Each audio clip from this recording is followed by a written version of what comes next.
Follicular dendritic cell sarcoma, Wikipedia audio. Follicular dendritic cell sarcoma is an extremely rare neoplasm.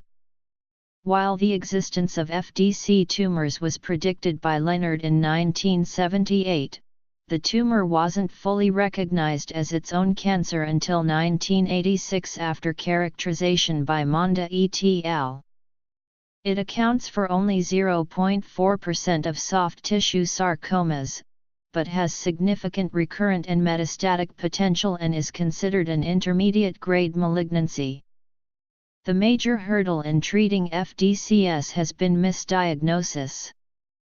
It is a newly characterized cancer, and because of its similarities in presentation and markers to lymphoma, both Hodgkin and non-Hodgkin subtypes, diagnosis of FDCS can be difficult.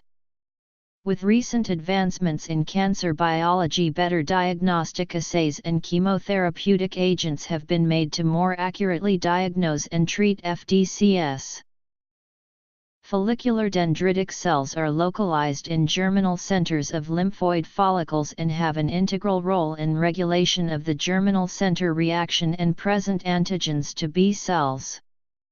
Most cases of FDCS develop in the lymph nodes, but about 30% develop in extranodal sites. In 1998, the largest study on the disease was a retrospective review with 51 patients. Of these 51 patients, no conclusive pattern was found in regard to age, sex, race or presentation. The median patient age was 41. And while most cases presented with cervical and axillary lymphadenopathy, 17 presented in extranodal sites including the liver, spleen, bowel, and pancreas. With such a range of patient histories, no definitive cause has been linked to FDCS. There has, however, been some evidence that previous exposure to the Epstein-Barr virus or diagnosis of Castleman's disease can increase the risk of developing FDCS. Medical literature in 2000 reported approximately 12% of all cases of FDC tumors are associated with EBV, with variants in different organs, but the role of EBV remains unclear in FDC tumor pathogenesis, and EBV does not appear to play a role in the transformation process of Castleman's disease to FDC sarcoma because all cases the report found associated with Castleman's disease were EBV negative. Symptoms of FDCS vary, and are largely dependent on the part of the body the tumor develops. The most common symptom is painless swelling in lymph nodes. This symptom alone, however, is non-conclusive as it is associated with many other diseases including the common cold. Other symptoms include cough, sore throat, difficulty swallowing, weight loss and tiredness. In cases that present in extranodal sites outside of the head and neck region, organ-specific symptoms are observed. Symptoms and presentation. Proliferation of FDC cells is characteristic of many neoplastic conditions including follicular hyperplasia, follicular lymphoma, nodular lymphocyte predominate Hodgkin's disease and angioimmunoblastic T-cell lymphoma. Despite finally being recognized as its own disease in 1986, diagnosis of FDCS is still difficult. FDC cells are large, contain two nuclei, and form clusters with lymphocytes making them difficult to distinguish in staining. These cells are best visualized with immunostaining using the FDC markers CD21, CD35, R4/23, clusterin, and KIM4P. Marker analysis has also led to debate over the origin of the cell type. It co-expresses CD45, a leukocyte common antigen, and CD15, a monocyte common antigen. Because of the debate and difficulty of staining, pathologic diagnosis often requires morphologic, cytochemical, and electron microscope analysis as well. Biological mutations of the FDCS tumor have been exploited for diagnostic purposes. Characteristically, FDCS have mercatubular structures and increased levels of intracellular clusterin. MTRs contribute to microtubule formation of many structures including the mitotic spindle during cell division. This contributes to many of the hallmarks of cancer including proliferative signaling, growth activation, and replicative immortality. Clusterin is a heterodimeric protein that aids in the clearance of cellular debris and is involved with apoptosis. Clusterin can be stained to help distinguish FDCS and is involved in the many important cancer hallmarks including resistance to cell death and evading growth suppressors. At the time of the follicular dendritic cell sarcoma discovery, information on the effect of chemotherapy and radiation on it was non-existent. The best physicians could do was try existing chemotherapeutic agents. With no evidence of the clinical benefit of chemotherapy, many of the first cases were treated solely with complete resection and/or radiation. However, 12 of 31 patients who had surgery alone as primary treatment relapsed. Of the patients who received surgery and radiation, 2 of 8 relapsed. It became apparent that better treatment options were necessary. Being so similar to lymphomas, physicians began using a common leukemia and non-Hodgkin's lymphoma chemotherapy regimen on FDCS patients, CHOP. The CHOP regimen consists of cyclophosphamide, doxorubicin, oncovin, and prednisone. They all exploit different pathways common in cancer cells. Cyclophosphamide slows or stops cell growth cells. It targets cells that are rapidly dividing, which include cancer cells that are self-sufficient in growth signals and insensitive to anti-growth signals. More importantly, the biological actions of cyclophosphamide are dose-dependent. At high doses it is very cytotoxic. Its metabolite phosphoramide adds an alkyl group to the N7 position on guanine, resulting in arrested growth and cell death. The metabolite is only formed in cells with low levels of cytoplasmic aldehyde dehydrogenase, resulting in relatively low chemotherapy toxicity in other non-cancer cells like bone marrow. It is also an immunosuppressant and decreases the inflammatory response. At low doses, while it is less cytotoxic, it shows some anti-angiogenic properties. The mechanism is not fully understood, but it is thought that it interferes with the VEGF growth factors produced in and around the tumor microenvironment. Doxorubicin interferes with cell growth and replication by intercalating in DNA. This stops topoisomerase II from relaxing the DNA strands and inhibiting transcription. Recent studies have also shown that doxorubicin may be involved in the ANITE pathway. An important hallmark of cancer, ANITE is part of the cell survival pathways by inhibiting apoptosis. There is also evidence that ANITE is involved in angiogenesis and vascular maturation.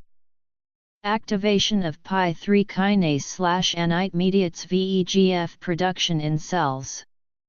Therefore, doxorubicin has a dual role in cancer treatment. It inhibits cell survival and decreases angiogenesis. Oncovin, more commonly known as vincristine, is a mitotic inhibitor. It binds to tubulin dimers, inhibiting the assembly of microtubule structures like the cytoskeleton and mitotic spindle. Although this drug still cannot strictly target cancer cells have a higher average turnover of microtubules, making them more susceptible to the cytotoxicity of oncovin. Prednisone, The last drug in the CHOP combination therapy is a corticosteroid that acts as an immunosuppressant, decreasing inflammation. Although some results were seen in FDCS patients treated with CHOP, they were far from consistent.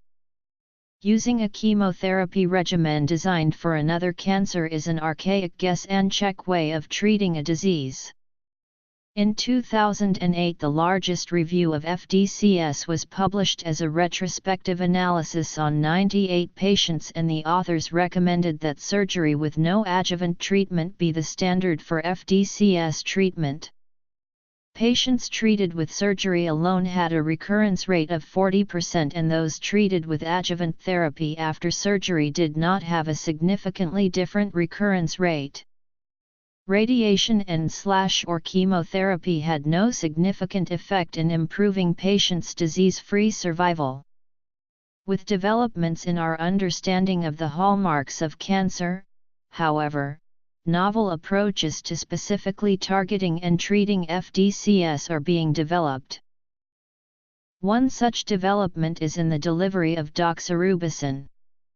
While it is an effective inducer of apoptosis, doxorubicin is quickly filtered out of the body. By loading a PEG liposome with doxorubicin, the circulation time and localization to tumors greatly increases. Cancerous tumors characteristically have extensive angiogenesis and leaky vasculatures, which causes the PEG liposomes to naturally accumulate in the tumor. This also allows for patients to receive lower and fewer doses of the drug and experience fewer side effects. This is also being attempted with nanoparticles but has not been tested on FDCS. In 2008, Colombian pesos plus liposomal doxorubicin went into a clinical trial for an FDCS patient to replace the CHOP regimen, and after 5 years the patient remains in CR. Newer cases are also starting to be treated by taxotere and gemcitabine. Taxotere is similar to oncovin used in CHOP. It irreversibly binds beta-tubulin, halting formation of microtubules. Taxotere has an added benefit though: it also phosphorylates BCL2 to halt the anti-apoptotic pathway. The dual effect of taxotere on integral cancer pathways makes it a more potent drug than oncovin. Gemcitabine is a nucleoside analog, and when incorporated into DNA during replication leads to apoptosis. The fluorine on the 2-carbon atom stops other nucleosides from attaching. The most important part of this combination therapy, however, is the synergism between the drugs. While researchers are not entirely sure of the mechanism, there is evidence of synergistic effects of taxotere and gemcitabine when used in combination. This allows for decreased dosages of each single agent with an increased apoptotic response. Diagnosis. All advances in the understanding and treatment of FDCS come from advances made in other cancers. Funding for research is hard to come by, and being such a rare cancer, FDCS does not receive monetary priority. CHOP, gemcitabine, and taxotere were all initially developed for other cancers, but mutually mutated pathways allow for its use in FDCS. The hallmarks of cancer have helped physicians realize that there are biological commonalities between seemingly very different cancer types that can be exploited to develop new and better treatment plans. While standards of care for FDCS patients have progressed rapidly over the last 20 years, the process is slowing.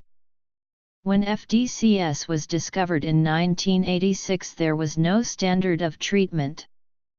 Now, 25 years later, there are multiple chemotherapeutic agents used, clinical trials available, and a much greater knowledge of its mechanism of action. This rapid response occurred because physicians modified the use of pre-existing drugs. Financial restrictions mean that further advances rely on research made on other cancer types. Fortunately, with constant progress in research technology, this process is becoming much faster. The more we know about acquired capabilities of cancer, the more we can target those pathways, put new drugs on the market, and hopefully bring the word cure into view. Staining. Cellular mutations. Treatment. CHOP. Liposomal doxorubicin, taxotere and gemcitabine. Future FDCS developments.